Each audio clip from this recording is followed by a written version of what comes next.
Welcome back to Saturday Report. I'm Rita Cosby.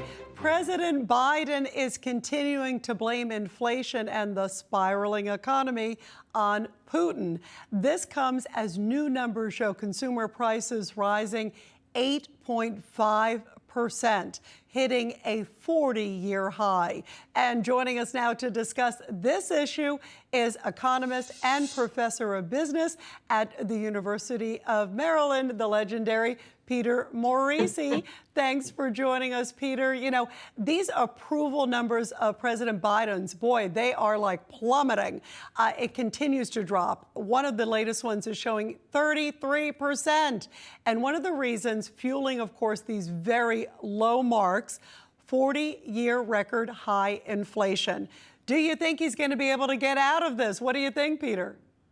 Well, no, the thing is they keep sending the same message and it keeps being rejected. I mean, I've seen approval ratings with regard to the economy in the 20s. As we say in the South, ma'am, that's lower than a snake's belly. And we look at what he just did. I mean, Americans understand that he is restricting the supply of gasoline domestically. And just this week, they raised the royalty on new leases by 50% on federal lands and severely constricted the land available for leasing. So he's reducing the supply available to frackers to develop new gas and oil while he's blaming Vladimir Putin. I mean, it's just terribly transparent. It's almost like an adult lying to a small child, and the small child grows up and says, "Daddy, you've been lying to me." The other thing is the sort of denial game. It's like I pointed out, it's on a Friday afternoon. You know, I've been covering presidents a long time, Pete. When you have news that you kind of want to bury, you put it on a Friday afternoon before the holidays. Kind of interesting timing too, right? Well, yeah, we've all played that cycle. You know, I'm a columnist and what have you. And back in the days of the financial crisis, when they would close a bank, it would always be on Friday afternoon. Right. Which would make my weekend, you know, because then I'd be getting phone calls at 10 o'clock at night on Friday and on Saturday morning. But this is, everything they try doesn't work. I mean, you know, when I see Jan Pataki talk about inflation, my first reaction is I thought Pinocchio was a boy. Yeah, it's like circle back Saki. By the way, let's take a look at Biden's misery index. I want to get your take on this. This is our Biden's misery index. New cars and trucks up 12%.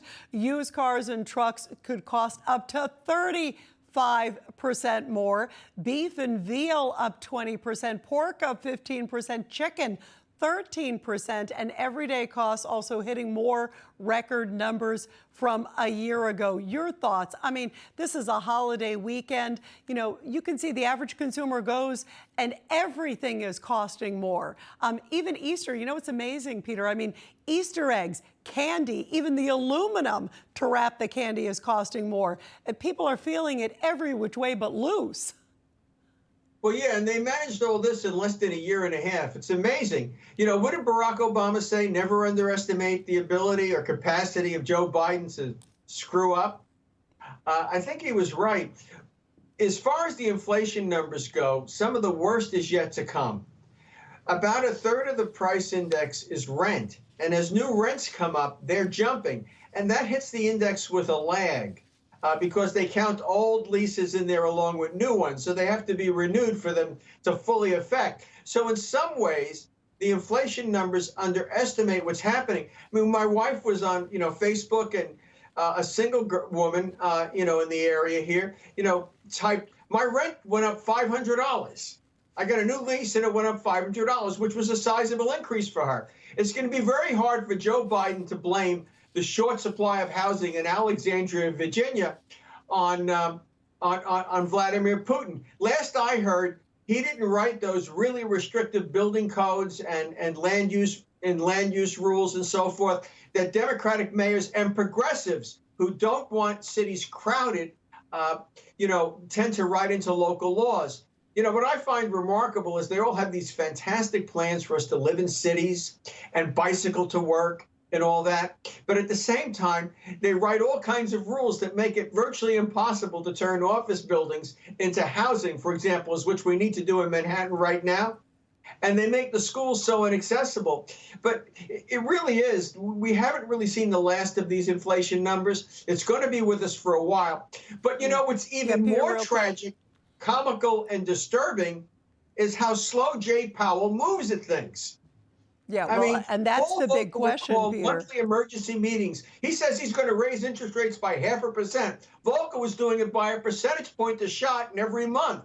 I mean, in my mind, he's gone from, you know, a water pistol to a pea shooter when he needs a howitzer.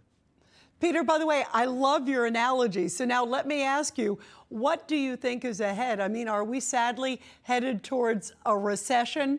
And what do you foresee in terms of mortgage rates, interest rates? I mean, we're already seeing that going up. I don't think we're headed for is now that the President of the United States has gotten us into this situation, which he has done and for which he is responsible, that we can't get rid of this inflation without some kind of brief recession to cool things off. We literally have to pull back demand to the point where unemployment goes up a bit. We've never been able to accomplish that, bringing down this kind of inflation and get a soft landing. I mean, some people write about it, but in reality is they're talking about situations where they took inflation from 3% to 2% or something like that, not from 8% to 3%. So my feeling is we'll get a recession if they take in for recession simply because Jay Powell won't do what is necessary to pull in inflation. The hard reality is now that the President of the United States has gotten us into this situation, which he has done, some kind of brief recession to cool things off. We literally have to pull back demand to the point where unemployment goes up a bit. We've never been able to accomplish that, bringing down this kind of inflation and get a soft landing. I mean, some people write about it, but in reality is they're talking about situations where they took inflation from 3% to 2% or something like that, not from 8% to 3%. So my feeling is we'll get a recession if they take inflation seriously, but by the actions of this week, it doesn't appear so. I mean, if Jay Powell and Joe Biden are serious about inflation, I'm at a loss to find any evidence to that effect other than their claims. Yeah, I think a lot of people are. And Peter, how much do you think the economy and inflation will play in terms of this election? I think so many people are deeply concerned about it. They're seeing it in every direction. We talked about food, also gas pump. I mean, there's so many layers to this. How much do you think the economy, because really the election, we were looking at the midterms first off, that's only a few months away. And then it's almost full season into the presidential election. But with November, that's right around the corner. I think in the House, it's going to make a big difference. In the Senate, I don't think a Republican Senate is a lead pipe cinch. First of all, the Republicans are defending many, many more seats. The Senate races tend to be those that are carried by the media much more intensively. You know, in most metropolitan areas, there are several people running for Congress in several districts. It's hard to get a lot of attention.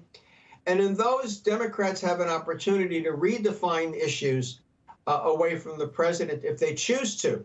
Now, Barack Obama and Hillary Clinton are advising Democrats to run on the president's record. That seems a little foolish to me. And I think that the people running for the Senate are smarter than that. They're going to run on cultural issues and so forth. And so forth. It's going to be a little bit harder to bust Democrats out of seats that they naturally win. And so if you think about it, the Republicans are going to have to win every seat that they have that's up and knock off a few. It's going to be hard. And in many races, Democrats will be able to take attention away from the economy. Well, they're going to try to at least. Yeah, they will. But I don't know if they're going to be successful at it, though, Peter.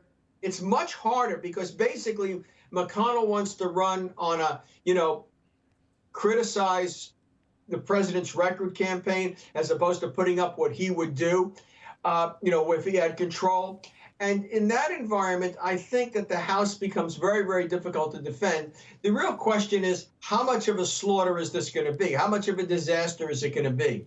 Well, and there are so many issues, by the way, Peter: economy, border, foreign policy. I mean, the list goes on and on and on. Peter, thank you. By the way, I love your analogies. They are fantastic. Thank you. It's been great having you here this morning. Thank you. Hey, I'm Rob Finnerty. Thanks for watching. If you enjoyed this video, please join the conversation in the comments below. Don't forget to subscribe, too. Hit the bell icon to be alerted to breaking news. And remember, there's a whole lot more on Newsmax TV, America's fastest growing cable news network. Newsmax TV, where real news for real people.